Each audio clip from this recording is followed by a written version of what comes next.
All right, it is close enough to 12. Now it is 12. We will go ahead and get started. Um, so with this being a 12-week course, uh, Ivy Learn is not built, uh, exactly for a 12-week course. So we are in Module 2 and part of Module 3 this week. So you're really going to have to pay attention to due dates. You might want the calendar to become your best friend. Because that is really helpful. So as we kind of move through today, and if you would like, since this is kind of weird, I can send an email out with the stuff that's due this week if you would like, whatever you think is best for you. So we can talk about that as we go. So one thing just to reiterate, you want to make sure that you're always reading the announcements. You guys, I think, have done a pretty good job with that. A lot of my 16-week classes, I got random emails about things that were posted in announcements. So I generally try to only post things in announcements that I think will benefit you. So it would be beneficial if you would at least glance at them. So just a friendly reminder. So this week we are in Module 2 and, oh, that's the wrong page, Module 2 and 3 together. 4 sections this week. So it's not nearly as bad as it might look because sections 3 and 4 are kind of similar, and 6 builds off of 4 and 5. So it's really not too bad. Originally, quiz 2 and 3 were for this week, but when I went back and looked at quiz 3, it fits more with next week. So just one quiz this week and then discussion board 3. So if you go into module 2, there is no discussion board in module 2. You've got to go to module 3 to get this week's discussion board. So again, it's kind of weird because we're in 2 different modules, but if you pay attention to the due dates, you should be okay. So does anybody have any questions about anything before we jump into section 3?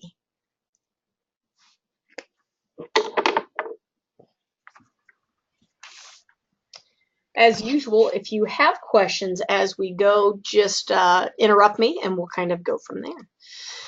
So, okay, so section 3 really gets into scientific notation, and this is something that you've done at some point in your life.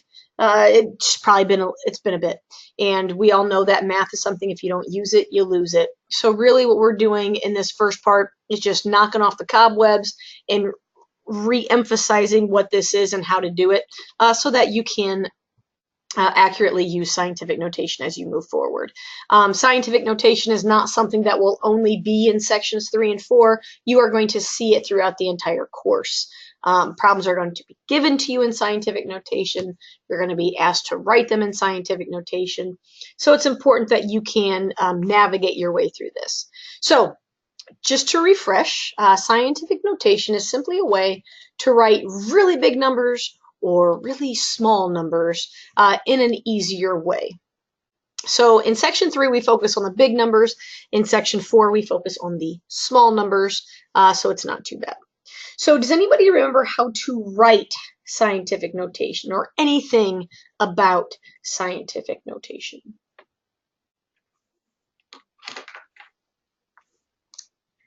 And we could play word association. If I say scientific notation, what do you think of?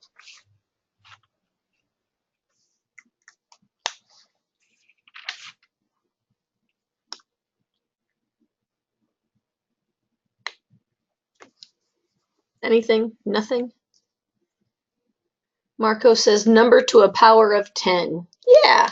So that's really a big part of it is we're dealing with powers of 10. So with scientific notation, and then Trevor put in there about exponents. So we're always going to start with some number. And this number is special to the point that it must be somewhere between 1 and 10. So for example, you could just have a whole number, 4. 4 is between 1 and 10. You might have 3.2. You could have 1.1, 2, 3, 4. Any non-zero numbers need to stay there, right? But you'll notice that we will only ever have one number in front of the decimal point. Even if you have 4, right, the decimal is after that. We will have one non-zero number in front of the decimal. And then we're going to take that times 10 to a power. And that power is also a number. right? The exponent is going to be positive if we are dealing with a big number, and that exponent will be negative if we're dealing with small number. And so then the conversation becomes, well, what's big and what's small, right? How do you quantify that? Well, we can quantify that pretty easily, actually. A big number is going to be greater than 10, and a small number is less than 1, which kind of makes sense. If you remember that your front number is between 1 and 10, 1 and 10 are kind of your guidelines. If it's less than 1, it's small. If it's bigger than 10, it's big. So big numbers make our exponents go up in a positive fashion, and a small number makes our exponents go down in a negative fashion. So that's kind of the key. So there's your basis for how do we write scientific notation? Some number times 10 to a power, right? And that's kind of what we're going to play with from here on out. So we need to be able to go back and forth from scientific notation to standard form being how we as normal humans write numbers, and then vice versa, right? Go from standard to scientific, scientific to standard. So that's what we will practice now. And of course, there is more to section 3 than just scientific notation, but that's kind of the big pieces. So that's what we're going to kind of focus on here. It's still going to be important that you go back and watch the videos that go with the booklet, because it hits all of the different pieces. And yeah, so we'll go with that. Okay, so the first thing, we're going to do this page together, and then I'm going to have you try the next page on your own. So in the first one, we have convert 320,000 to scientific notation. Just a refresher, if you do not see the decimal point, it comes at the end of a number. So when you're thinking about changing this to scientific notation, our first job needs to be, we know where the decimal point is now. To be in scientific notation, where do I want to move that decimal point?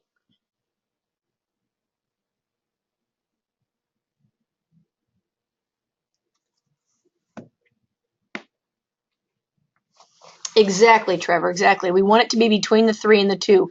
So our first number in scientific notation is going to be 3.2 times 10, and now we've got to think about what is our exponent. And so it's all about counting, right? And this is where I always joke, if you want to use your toes, use your toes. But you always start with, where does the exponent start? Or, excuse me, not the exponent, the decimal. So the decimal starts after the 0, and then how many spots did you move? 1, 2, 3, 4, 5. It moves 5 spots, so my exponent is a 5. And it's a positive 5 because 320,000 is a big number, right? It's bigger than 10. Anything bigger than 10 yields a positive exponent. And so 3.2 times 10 to the 5th is the same as 320,000. All right, the second one goes the other direction of, now we're given scientific notation, 1.75 times 10 to the 4th, and we want to convert that to standard form.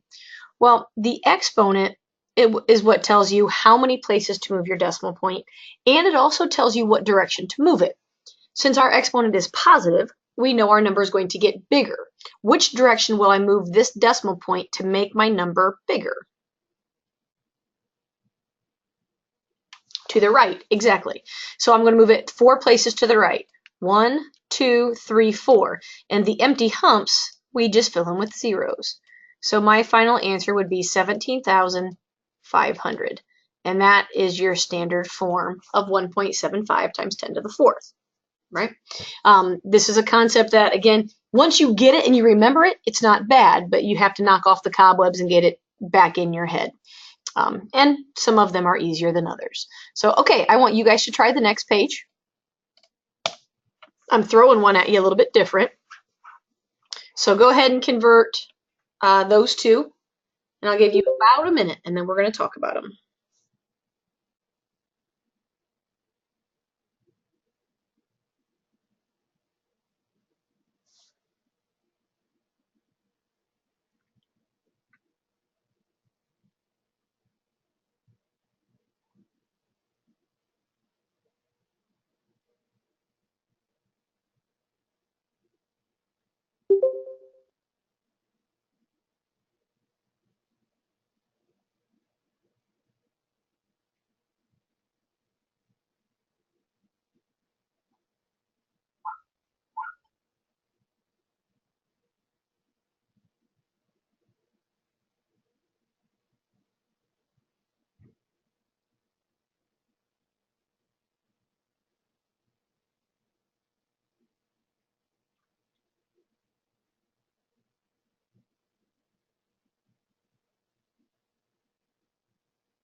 All right, we're going to start with the second one because I think that's the easier of the two. So what is 3.58 times 10 to the third in standard form? Good. See, that was real quick in the box, 3,580. Very good, because we're moving it 3 places to the right. Excellent. Now the top one is a little bit different, and there's a couple different ways you can do this. So we talked in section 2 about 1,000, million, billion, all of that, what those numbers mean, I think. Or maybe that's this section. I don't know, but it's going to be very important that you know what these numbers mean. Okay, so million, have we talked about these numbers before? Sometimes I get my sections mixed up when I'm teaching a 12-week course. Nobody's responding. Okay, great. So here's the deal. When we talk about thousands, right, if I would say 4,000, that's a 4 with 3 zeros. So when you think about 1,000, 1,000 adds 3 decimal places to your number. The next number is million. If I would say 4 million, that's 4 with 6 zeros.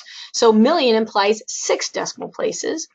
Billion implies 9, and trillion implies 12. Yes, you're going to need to know that. The more you do with these, the easier they get. Sometimes if you talk out loud, it will help you remember, but that's a very positive thing. So in this particular problem where we are given 43.4 million. Okay, well, when I see this, I see million, and I immediately think 6. So this is the same as 43.4 million is times 10 to the 6th. So I can just change the word million into times 10 to the 6th. That will work for any of these with the appropriate number. However, is that pink number in scientific notation? No, you are correct, because 43 is bigger than 10, right? So because we have a big number, my exponent needs to go up, right? Because this is big. Big number implies positive exponent, it goes up. So to make 43.4 into scientific notation, my decimal point needs to move over 1 place, because I want this to be 4.34. Since I move my decimal point 1 place over, my exponent has to change by 1. And it's got to go, in this case, it's going to go up by 1 because I had a big number. Big is positive, positive goes up. So you have to pay attention, right? Do you have a big number? It goes up. Negative number goes down. There is a difference. And so we end up with 4.34 times 10 to the 7th. Now, the other way to do that problem, just real quick, is that if you know that million is 6, I could just add 6 decimal places. So add 4 would be the first one, and then 5 zeros. So this is the same as 43.4 million in standard form.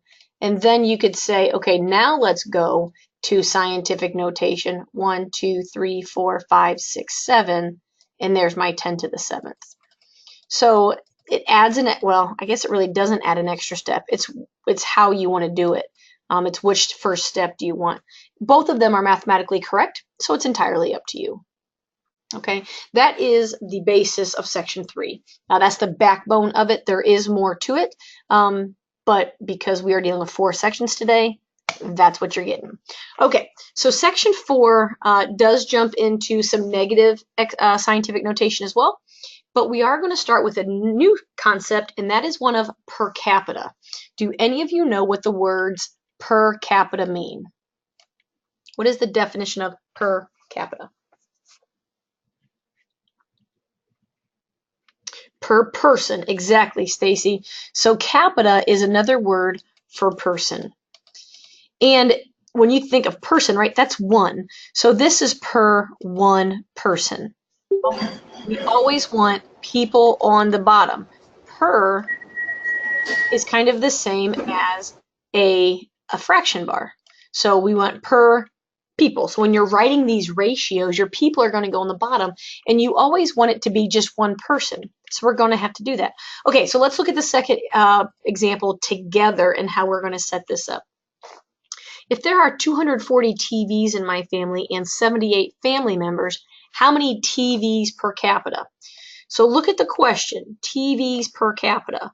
That's TVs, per is the fraction bar, Capita means people, right? So in words, we have a ratio that is TVs over people. Okay, well, let's plug in the numbers because that's half the battle. So there are 240 TVs, there are 78 people. But that's per 78 people. Capita means per one. So how do I change that ratio from 240 over 78 to be per one person? What do I got to do? Exactly, we are going to divide.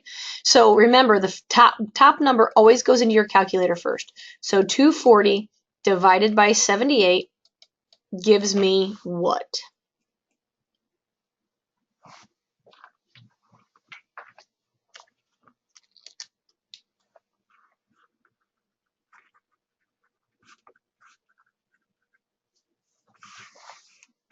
And we can round, I don't know, 2 decimal places or so is fine. 3.08. Very good. So we would say there are 3.08 TVs per person in my family because we can write any number as a fraction by putting it over 1. So per capita means per one person. And that's what you do. You write the ratio, you simplify to make it over 1. All right, stop me if you have questions, but I would like you to try this one. I'll give you a minute or so, and then we'll talk about it.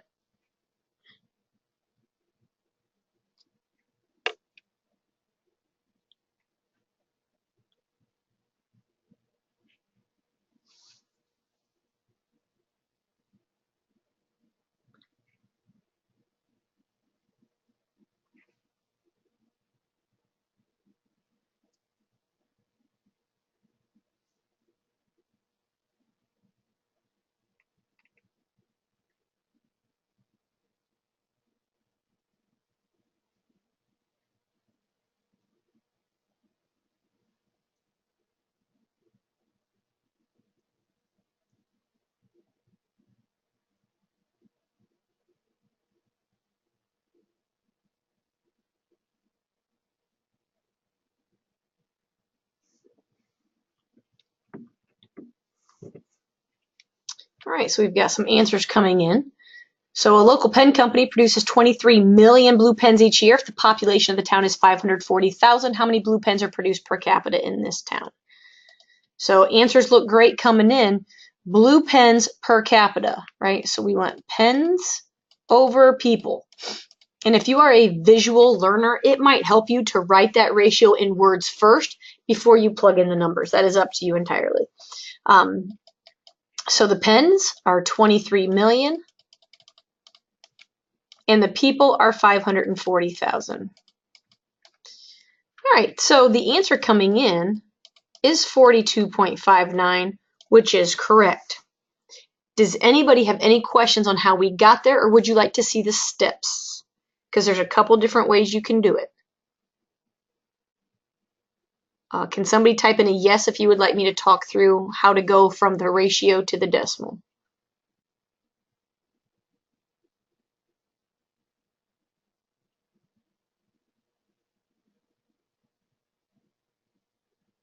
Okay, nobody said yes, so we're going to move on.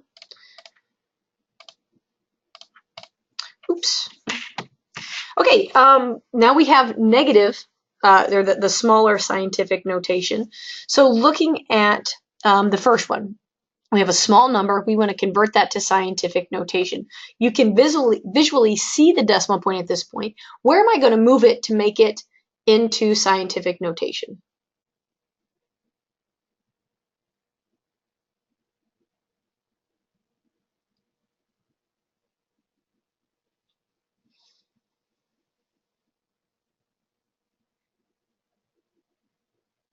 We are going to move it to the right. Where do we want it to stop? After what number? Between the 2 and the 3. Very good. Okay, so we want it to be between the 2 and the 3.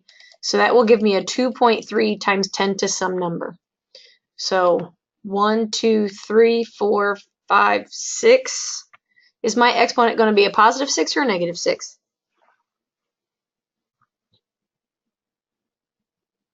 Negative is absolutely correct. So it's going to be negative 6 because this is a small number, right? This way small decimal is less than 1, which makes it negative. And that's kind of how you look at it. Super small number, negative exponent.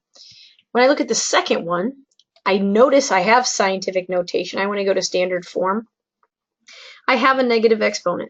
Negative exponent tells me my number needs to be small, right? Which way do I move my decimal to make a small number? To the left, exactly. So I move it 3 places to the left. 1, 2, 3. So I'm going to have 2 zeros before the 9, 3. Now, one thing that I want to point out at this point is that in web work, if you do not throw a 0 in the front of that, oftentimes it will count you wrong. So get in the habit of when you have a super small number that starts with a decimal point, that you actually do start with a 0 before that decimal point, because that will give you a wrong answer in web work. Okay, that's again the overall. You will be multiplying and dividing with scientific notation in sections 3 and 4. If we have time at the end of today, we'll throw one in. If not, there are videos for that when you go through the packet. So just FYI. Okay, so that's the gist of section 4. Section 5 gets into proportions. Now, solving proportions is generally the easy part. So we're going to start with just a basic solving of a proportion. In this section 5 and then into 6, you are going to be asked to not only solve proportions, but set them up. And that is generally where people get tripped up. So keep in mind that there are multiple ways. I think there's actually 8 ways. I have never actually counted, but I think 8 is correct to set up every proportion correctly. So if we set one up and you're like, oh, that's not how I did it on my paper, that's okay. As long as when we cross multiply, they're the same, then your proportion is fine. So as I just mentioned, to solve proportions, we cross multiply. Now a proportion is a ratio equaling another ratio. So you can see we have a fraction equaling another fraction. So when you have that, we can solve this by cross multiplying, meaning the denominator of one ratio is multiplied by the numerator of the other ratio. So on one side, I'm going to have 12 times 2, and that's going to be equal to the other direction, 3 times x. So we're going to set up ourselves a little equation. So as long as when you set up your proportion, your cross multiplication matches everybody else's, right, then you're fine. So then we simplify. What is 12 times 2?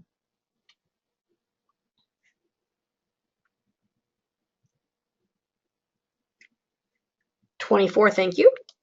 So I have 24 equals 3 times x. Now, just to refresh our own equations, right, the equal sign splits this in half so that whatever you do on one side, you have to do to the other. Does anybody remember from way back in the day how you get x by itself?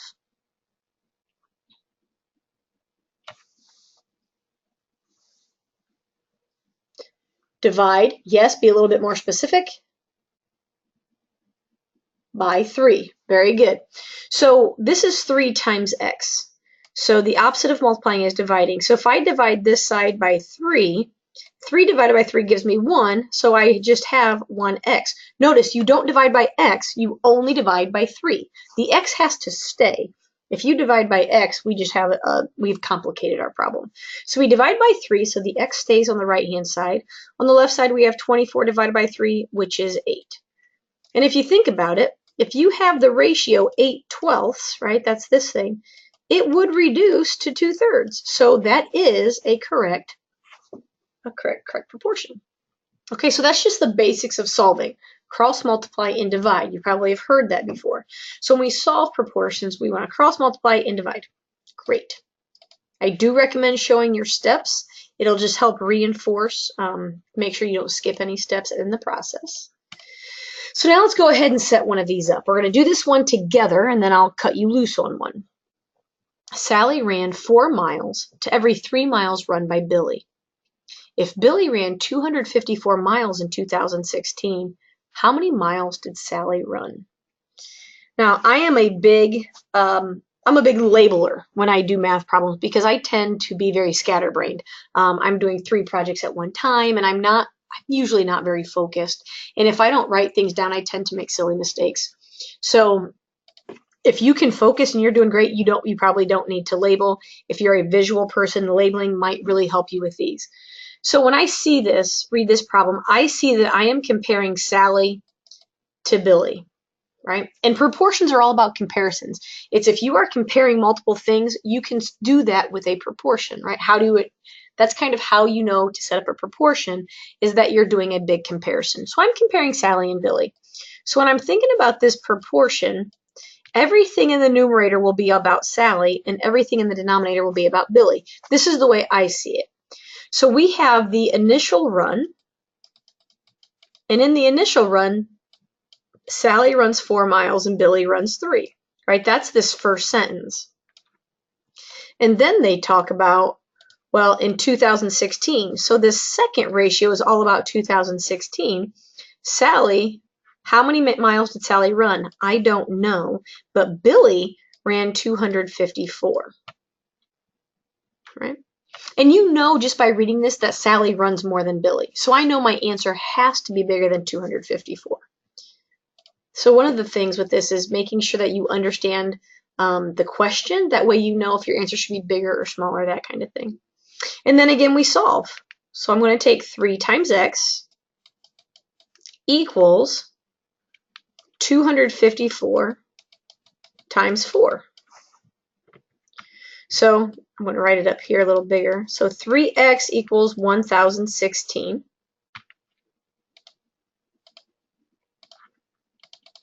Again, the equal sign splits it up. I must like the number 3, so we divide both sides by 3. Again, leaving the x by itself because I'm only dividing by 3. And 1016 divided by 3 gives me 338 and 67 hundredths of a mile. And that's how many miles Sally ran in 2016. Okay. Questions about how I did that, where the numbers came from, anything in general? Makes sense.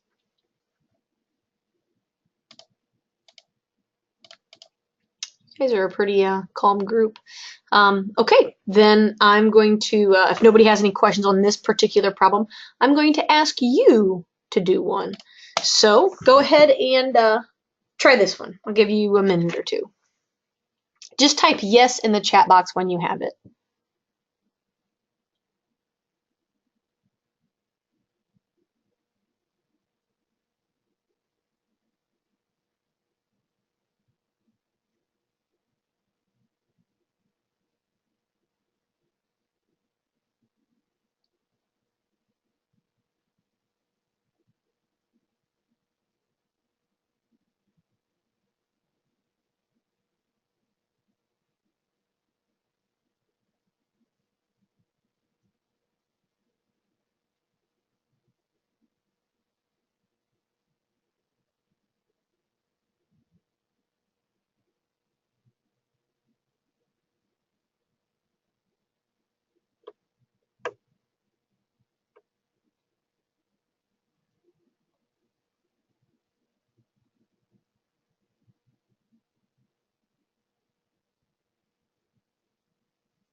All right, I've got quite a few yeses. I would like to ask somebody to volunteer how they set up their proportion.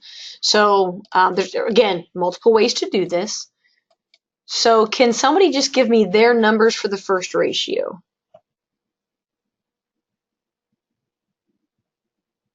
Who wants to be my volunteer? Okay, so Brianna says 1.5 over 140 equals, okay, I'm digging it, 5.5 over x. Pardon that first 5, it looked ugly. Okay, so we're talking Columbus to Cleveland, inches over miles, and then DC to Pittsburgh on the other side. Washington, DC to Pittsburgh, right? Inches on top, miles on the bottom. Great. So when you cross multiply, you should get 1.5x equals 770. So no matter what your proportion looked like, if it matched that one, great. Yeah, Trevor, exactly. As long as when you cross multiply, you get 1.5x equals 770, your proportion is fine. Because remember, you have 8 different options of how you set it up. Different positioning, top, bottom, right, left, all that kind of fun stuff.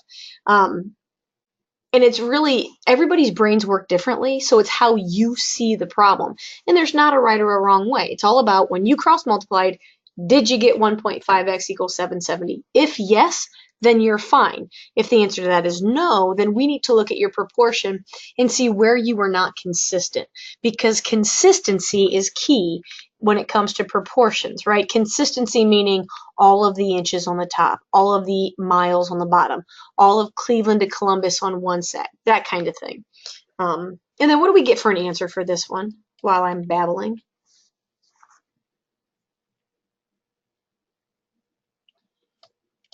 513.3 miles. Very good. Very good. All right. Any other questions over the miles piece? When I do go on road trips with people, I tend to be a proportion kind of freak, because when you think about miles, right? If I'm going 70 miles in 1 hour and it's 46 miles to the next city, how long is it going to take us to get there? I drove out to Arizona with a cousin of mine a few years ago, and we did this all the time. Every time we saw a road sign of miles to a place, we would figure out at that speed how long it would take us to get there.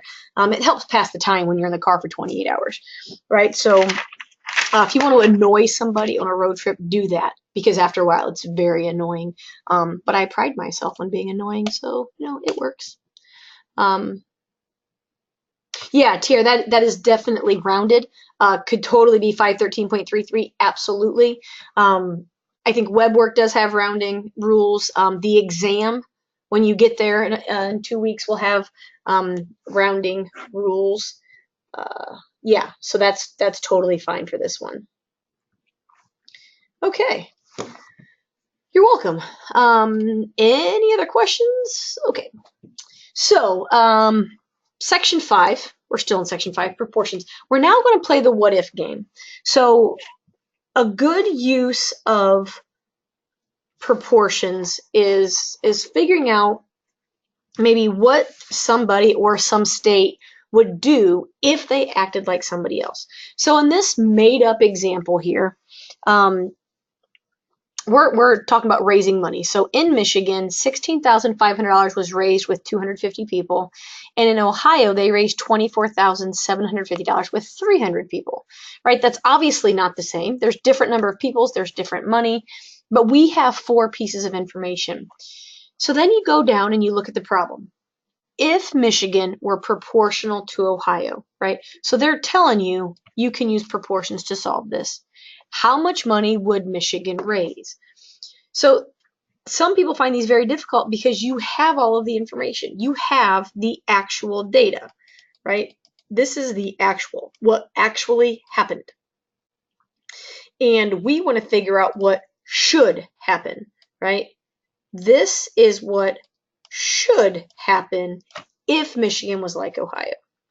So we're writing our proportion, right? I'm just going to compare Ohio to Michigan, which no comparison, Ohio wins hands down, from Ohio originally. And we're going to compare, right, money to people, because that's what we have. And this is just, money comes first. That's why I'm putting it on top. No big deal. When you're playing the what if game, I often start with my unknown value x. And I usually start with x because otherwise, how do I know? I have all kinds of information. So in the problem, it says, how much money would Michigan raise? Money, Michigan, that is my unknown value of x. So that is where I start. The other three pieces I just pull in from my actual data. So Ohio is 24,750. It has 300 people. Michigan has 250 people. The unknown value is what, right? This X is the should value. And then we can do a comparison of the should value and the actual value. All right. So cross multiply and solve. 300x equals a big number.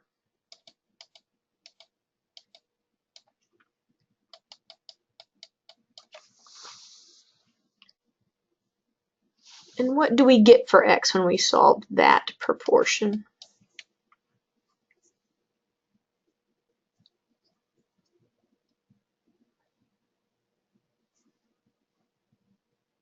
Amber, I think you have a decimal point issue. You might have missed a zero somewhere. You got the right numbers, but your decimal point's in the wrong spot. You should have $20,625.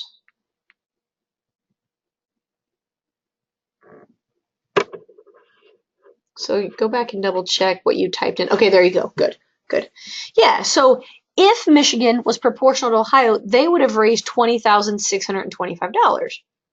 But they didn't. So when you would write your meaningful sentence, right, you could say if Michigan were proportional to Ohio, they would have raised $4,125 more than what they actually raised. So you can play that, do a comparison. It's what they should have done. This is what they actually did. It's better, it's worse, whatever. Okay, but that is the what if game. And you're going to see it on the exam, the what if game with proportions. There are a couple of them in your booklet, in your packet, workbook, whatever you want to call it. So when you're watching the videos to go through section 5 and section 6, 5 and 6 both, you should see a couple examples of the what if. So the more you practice with them, the more comfortable you should feel. The solving of the proportions is generally not the issue. It's being able to set them up correctly. That's kind of the big piece. So, okay, questions from section 5.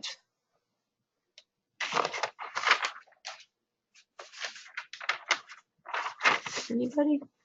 All right, we're going to come back to this in a second. Now we're going to go to this one. You gotta love. Sorry, I don't have 12-week PowerPoints made because I think this is the last semester we're having 12-week classes, so I did not make them. All right, so section 6 is our last one of the day. And section 6 is kind of an application section. So it takes per capita from section 4 and proportions from section 5, and it goes into more applications, right? More story problems dealing with those. So there are two acronyms here, GDP and CPI, that we use in section 6, and they're kind of interesting. They're real life topics, and so do you know what these two acronyms mean? I guess because the book is going to use them, web work is going to use them, and it's kind of important.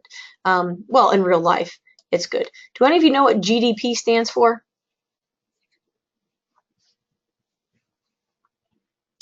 Very close. Gross domestic product. Yeah, so in gross domestic product, and what that is, right? It's all of the goods and services produced by a country. So, goods are the obvious things, right? You build cars, cell phones, mechanical pencils, right? Anything.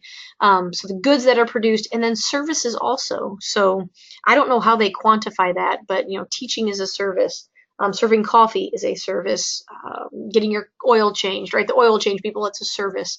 So the gross domestic product is the total goods and services produced by a nation. Okay, so we'll talk about that in terms of a math problem here in a moment. Does anybody know what CPI stands for? This is one that affects you every day, whether you thought about it or not.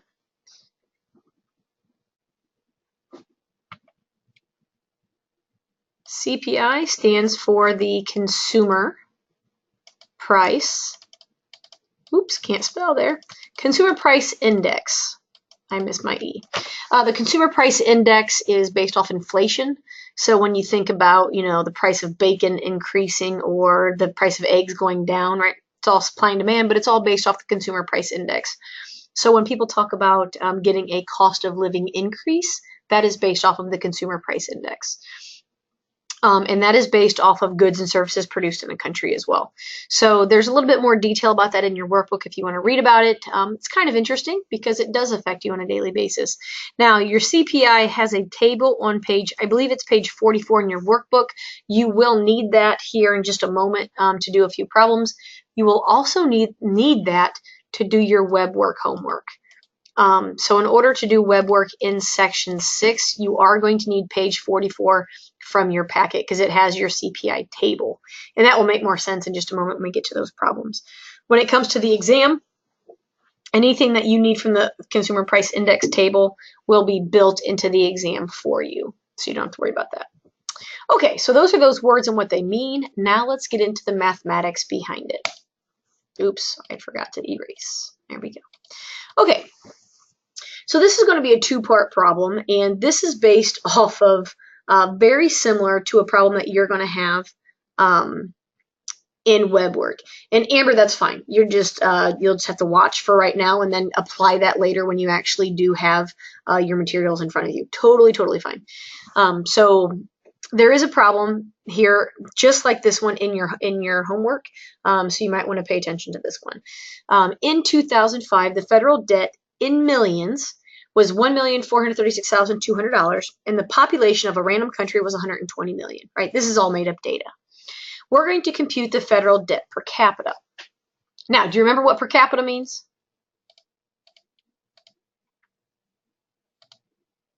Per person, thank you. Okay, so we want to know the federal debt per person. So the federal debt's going to go on top. People are going to go on the bottom. And this could not be set up more beautifully for you because the federal debt is 1,436,200 in millions. So it has the word million after it. And the population is 120 million. What do you see?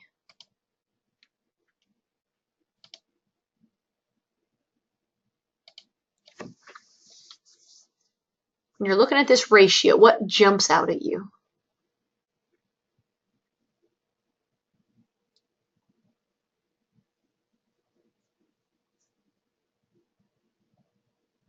Think of it as a fraction. What can you do with this as a fraction?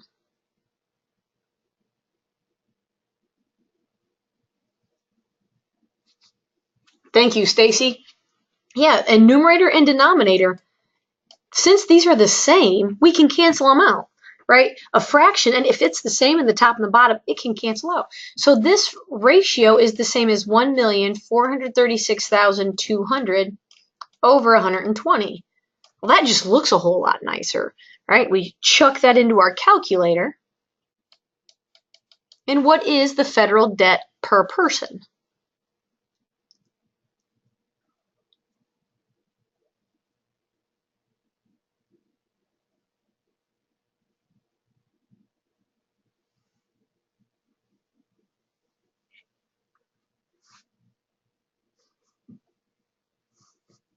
There we go. $11,968.33. And it's good that you rounded to the nearest penny. That was excellent because it's money. And with money, we always want to round to the nearest cent unless otherwise specified.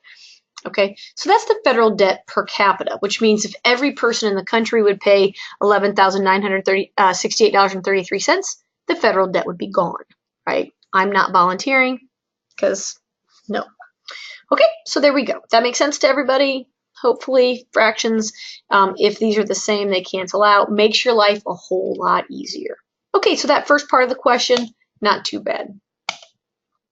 Now let's look at part B of this question. So we're still at the same federal debt, 1,436,200 million and 120 million for the population.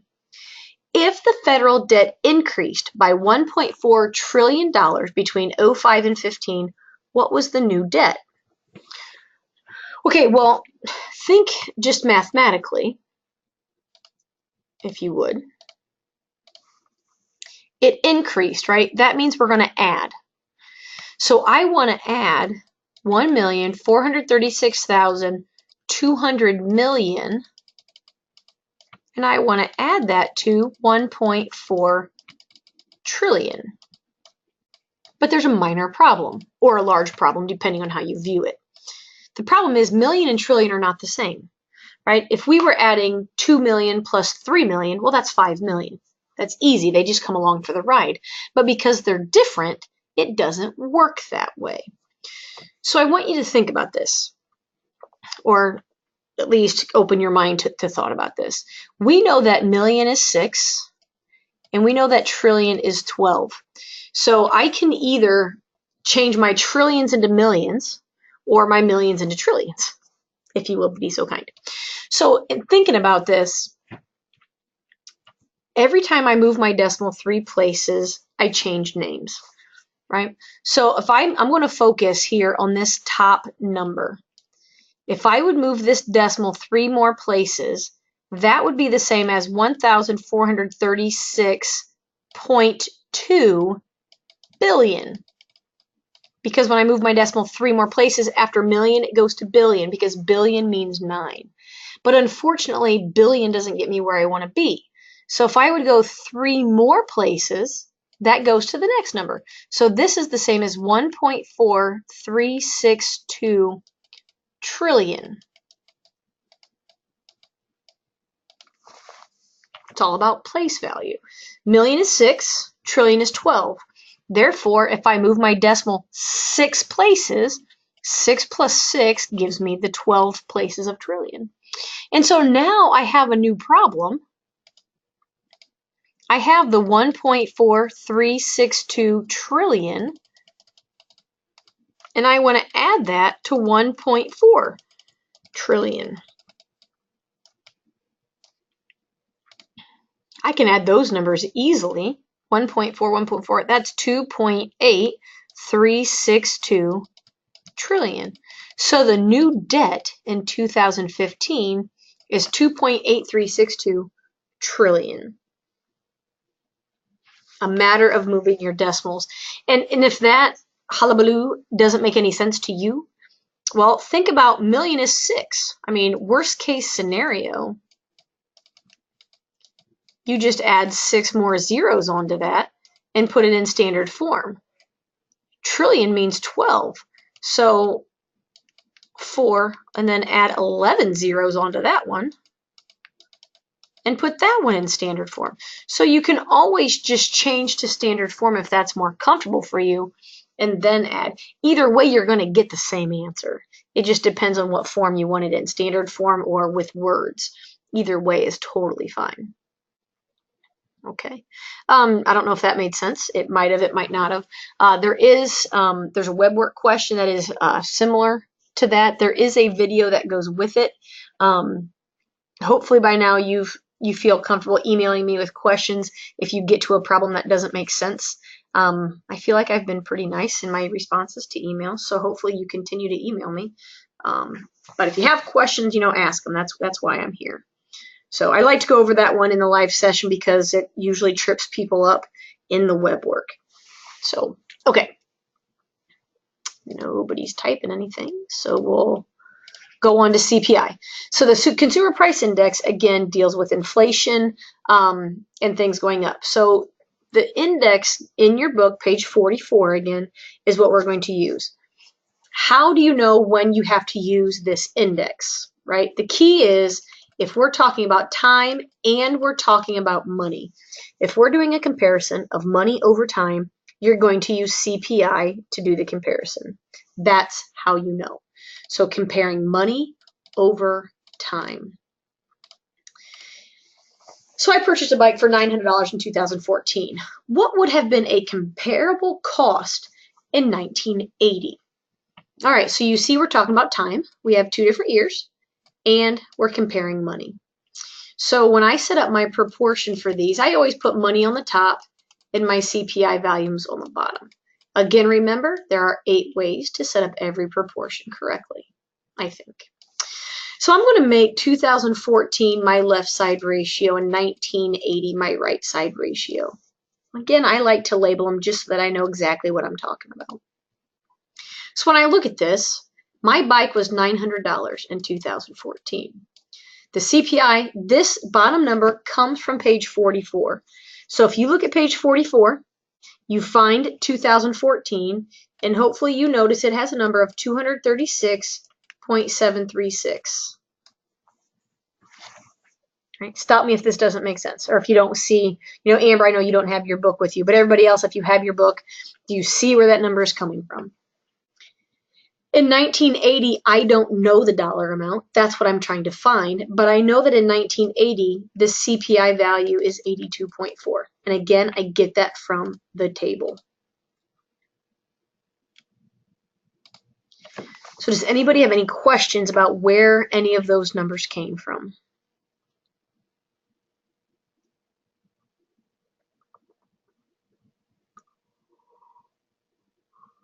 All right.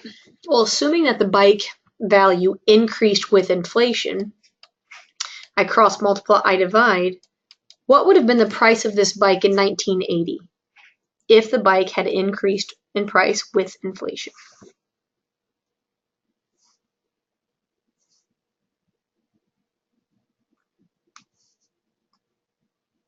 There you go. Trevor, good job.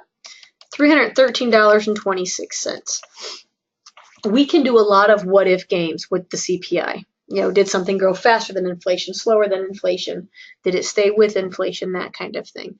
But you can see, 20 or 34 years earlier, it would have been almost just 1/3 of the price. Very different. Okay, I want you guys to try a CPI problem, and then I think that's it for today. We'll do a little talking and be done. So go ahead and try this problem. A house was purchased for $49,000 in 1978.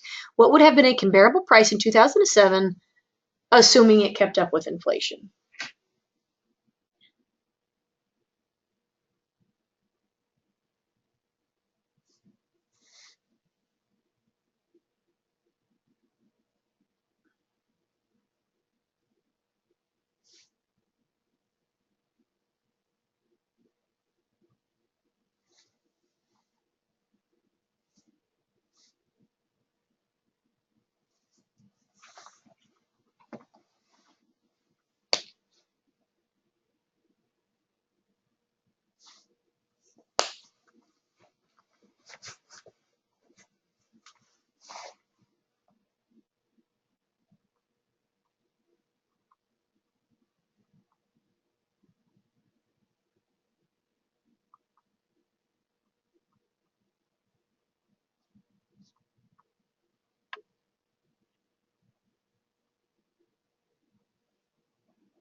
Okay, can anybody give me the ratio for 1978?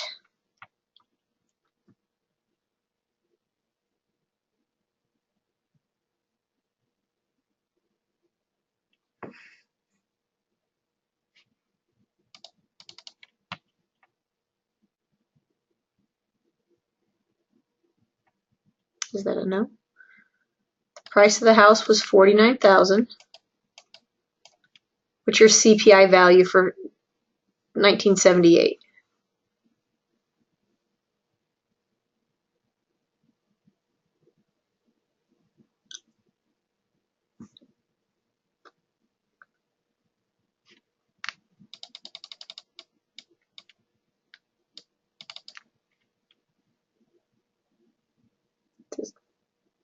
Does nobody know what I'm talking about?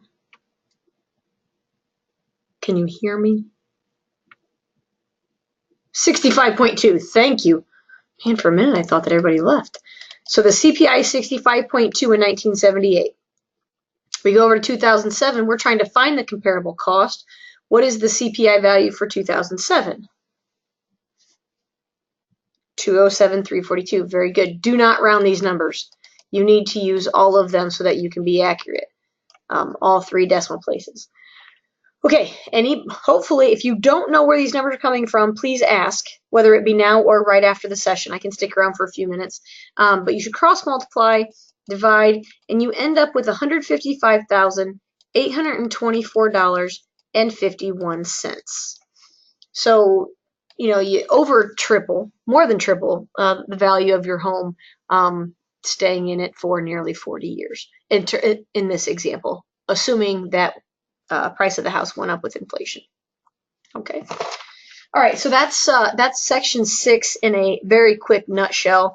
Again, I definitely recommend you watch the videos that go with that section, because they're going to do a better job of playing the what if game and kind of talking about the importances of these pieces. So does anybody have any questions before I go over just the ending important things?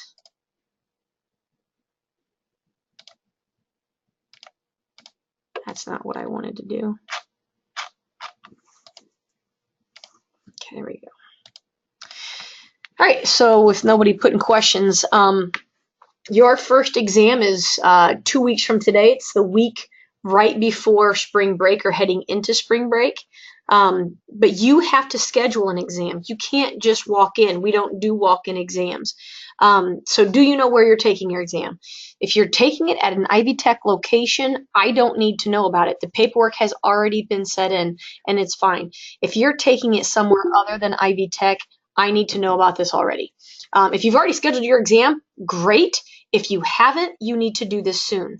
I will be posting a video in Ivy Learn called How to Schedule Your Exam in Ivy Learn. It's about a minute long, and it just shows you where to go so that you can click on the right buttons so that you can schedule your exam. I recommend that you schedule your exam this week. That way you can pick the day and the time that you're going to take your exam. It takes about 24 hours to confirm the exam. So do not wait until the week of the Thursday night of the exam week to schedule for Friday, because more than likely you're not going to get in.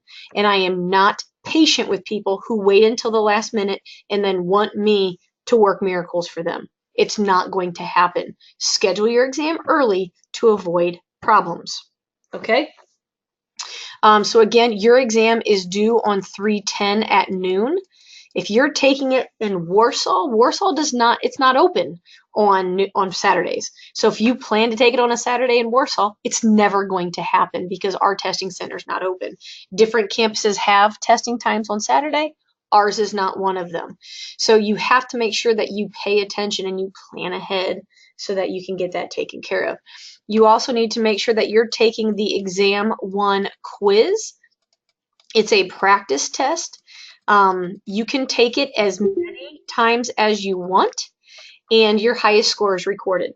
So take it. The more you take it, the more comfortable you're going to be with how Ivy Learn asks questions, answers questions, that kind of thing. And it's a quiz grade that will not be dropped, so that's also important. I think that is in Module 4. You needed to accept an invitation to get into that, so hopefully you did that as well. If you have questions on that, let me know. I'll probably post a video about that as well. So it's 1 o'clock. I'm done. I'll stick around for a few minutes if anybody has questions. Otherwise, I will post this recording also in the announcements so that you can refer back to it if you would like. Thanks for watching. Talk to you later.